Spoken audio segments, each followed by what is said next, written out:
Hello YouTube, this is Asatsu 5. It's Thanksgiving 2014. You're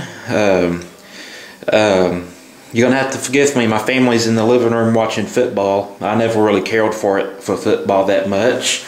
But I was checking the internet and I had a video request from a viewer asking how I obtained this patina on my Laredo buoy, which is pretty unique. I don't know if I'll ever be able to duplicate it again, but I'll try to. I got two other knives here. One of them has been I forced a patina on, the other one I have not. Again, here's the Laredo. It has a lot of swirls and stuff in it. Has kind of a very crappy Damascus look to it. Don't get me wrong, I like Damascus, but no one's going to confuse this for real Damascus. But it does have some swirls in it, and it's pretty cool looking. And I had a viewer that watched my review of this knife and asked how I got that patina. And someone else asked me how I got that patina. And I told this last viewer, if I had vinegar, and if I had a knife that that was high carbon that I could force a patina on, I'd make the video. So lo and behold, I have a knife, I have vinegar, and let's get started. Well, let's not get started. Let me show you something. These two knives are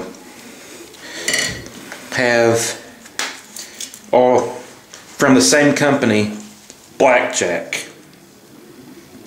These are both Blackjack number 1s. This is a 1.5. This is a 1, I want to say 7, I think.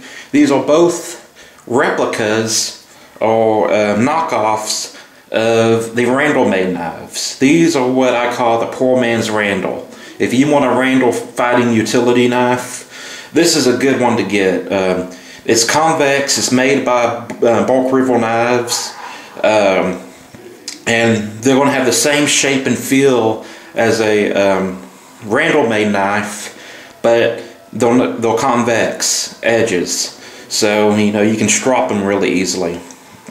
This one's made out of A2, and I tried forcing a patina on it, and let's see, you can see kind of little dots or checkering on it, and some different blemishes and stuff. It didn't take a patina all that well. And also, the point of me showing you these two knives and that knife, they're all made from different steels. The Laredo that I have is a vintage one made from SK5.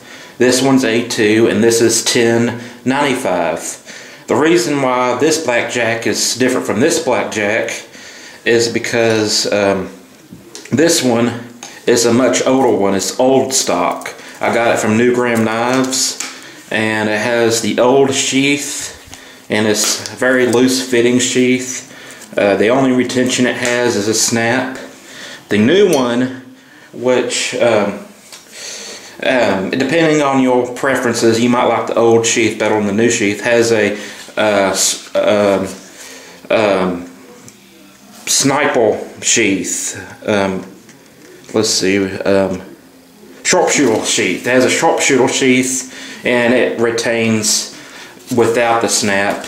It's a little bit more thick, a little bit more rigid. You might like the newer ones better, or you might not. But the point is, these two knives have different steels. The Laredo has different steel. Different steels are going to patina a little bit differently.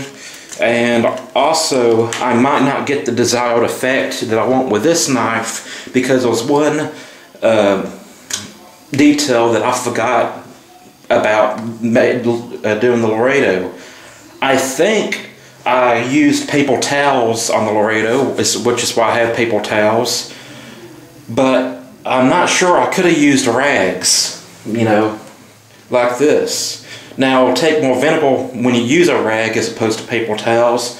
So for the sake of this demonstration, I'm going to use paper towels for this patina. And you're going to need 3 things to force a patina using this method. You're going to need a knife that's high carbon. You're going to need vinegar, which I just happen to have. And you're going to need paper towels. You could use rags, but I'm going to go ahead and use the paper towels. And we're going to see what happens. You don't need the sheath for this. You notice that I got some blemishes on the blade. I haven't used this blade a whole lot. It's been sitting in the sheath. Some people say don't store your knives in sheaths, but I'd rather polish a blade up or force a patina on it than leave it outside of the sheath where it could actually fall on someone or cut something that I don't want it to be cut. So usually when I have a high carbon steel, if it's not coated, I usually force a patina on it to prevent the red oxidation. Now, this is basically what you're going to do. You get your paper towel, you can put it right here, and you're basically going to roll the blade. I actually have two paper towels here, but you roll the blade in the paper towel. You can, as far as I'm concerned, you can rip that off, that excess, and you have your blade wrapped in a paper towel. Now, I'm going to move the view to the sink, and this is pretty much all you do for how I force my patinas. Make sure I'm in frame. You open the vinegar, and I'm going to try to use the least amount of vinegar as possible, but you soak the paper towel. Now you're going to want to flip this and soak that paper towel, and you kind of just press it in certain areas to make sure that the paper towel is coming in contact with the blade. That's basically it. You can put it in a bowl, you can put it in the sink, and you're going to leave it there for, I don't know, 15, 30 minutes, an hour. It doesn't really matter. Just keep in mind, the longer you leave it in there, theoretically the darker the patina is going to be. And I wouldn't necessarily force a patina on a collectible knife. If it's I actually thought about selling this blackjack, and I don't know if I'd be able to get my money back on it because I forced a patina on it. I'm not going to get rid of this one because it's legal in my state to carry. I haven't did a review on either one of those yet because I wanted to test it. I wanted to test this one as a hunting knife, the other one as a camp utility knife, and I played with the 1.7 for camp chores, but I haven't hunted with this one yet, and I'm not going to be able to hunt with it for a while because I don't have a lease, and hunting is expensive, and I'm old enough to start paying for my own things. I'm not piggybacking on my parents' hunting. You know, I don't know what I'm trying to say. I'm not going to wait for my parents to pay for me to go hunting. If I'm going to do it, I'm going to pay for it myself. And it's not high on my priority list right now. I got other things that's a little bit higher on my priority list than hunting. So that's basically it. And wow, I got off subject there, but I'm coming back. Yes, you leave it in there.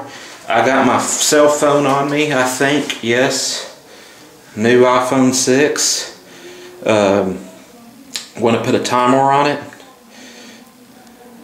Let's see, how about 38 minutes start. And basically you wait however long you want to wait. It can be 15 minutes, it can be an hour. I wouldn't leave it overnight or anything. That probably wouldn't turn out too well. But I put the timer for 38 minutes. Who knows, I might get curious and undo it and look at it.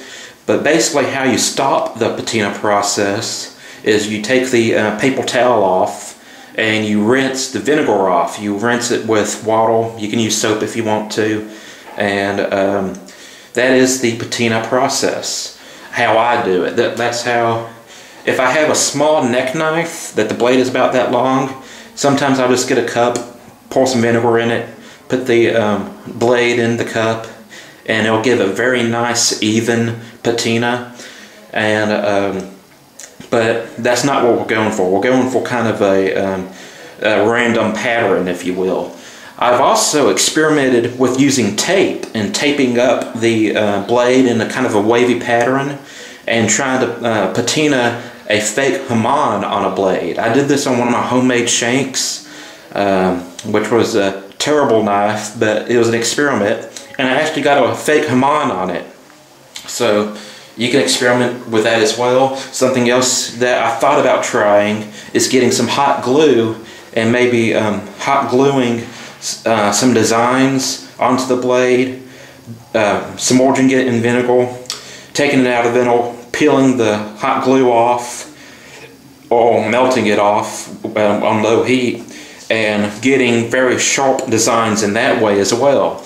I might have to try that sometime. But as of right now for this video, this is how we're going to do it.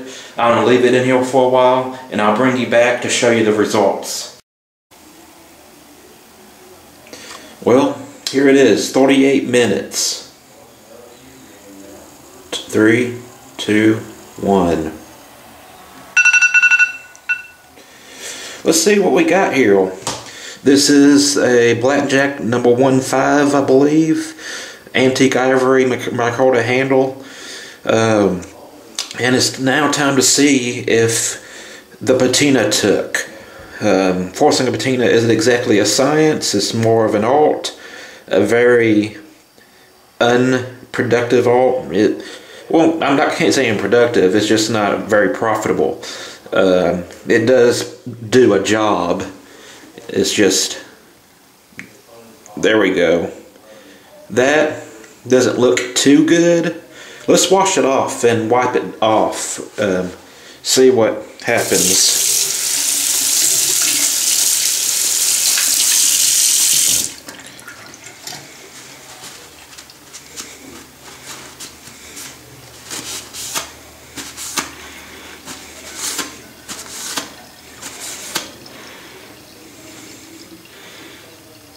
There's the patina. Probably could have left it on there a little bit longer. You can see that it got the checkering pattern of the paper itself. So,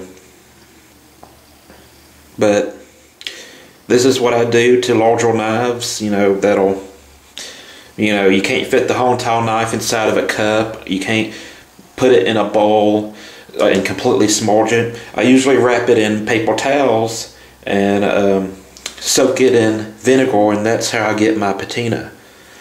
And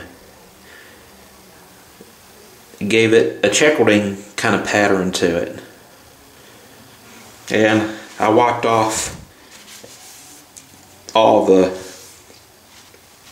kind of dark stuff off of it so it doesn't look as blotchy and stuff, but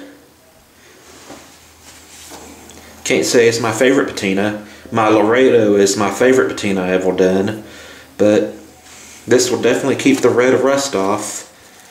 And it's kind of ugly at that junction right there. Let's see if I can clean that off. Like I said at the beginning of this video, I can't remember if I used paper towels or rags to wrap my Laredo in. And if you use the rags, they'll thickle. You know, paper towels like that thick. Of course, I'm exaggerating for the sake of the video, and a rag is about that thick, relatively speaking.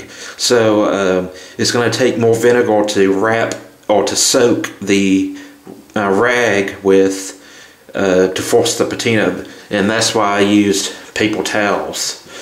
So that is how I force a patina on large knives, or relatively large knives.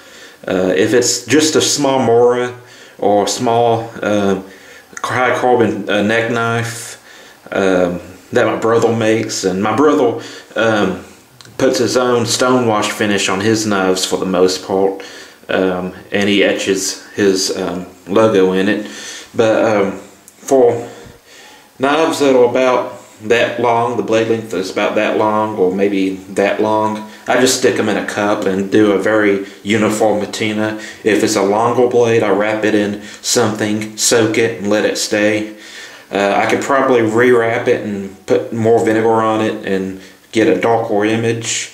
Also, something that may determine its patina is the steel and the finish. If it's a very, smooth finish, like a mirror polish, it's not gonna patina as well as something that's a little bit ruffled.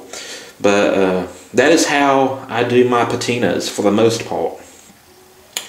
And this was a video request, and I hope y'all learned something.